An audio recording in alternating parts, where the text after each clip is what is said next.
Buongiorno signore e signori, sono Giusy Bonacina e questo è un nuovo appuntamento con il nostro POTA.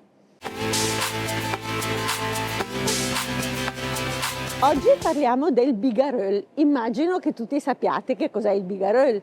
Bigarelle è un grembiule di tela che le nostre nonne utilizzavano quando non volevano insudiciarsi i vestiti dovendo cucinare oppure facendo i lavori di casa. Era generalmente di tela e spesso provvisto di una tasca dove trovava posto la scatola del tabacco da fiuto, perché le nostre nonne si concedevano, ahimè, soltanto questo lusso.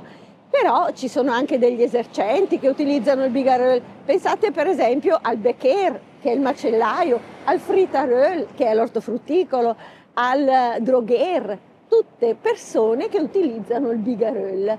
Ma in bergamasco, quando noi indichiamo un uomo a cui ghepiassi bigaröi, vuol dire che è un sciupafemmine, vuol dire che è un conquistatore di casa nostra, a volte un conquistatore inconcludente, ma certo è che quando voi avete a che fare con un uomo che ghepiassi bigaröi dovete stare accorti perché potrebbe soffiarvi la moglie o l'amorosa esattamente sotto il naso.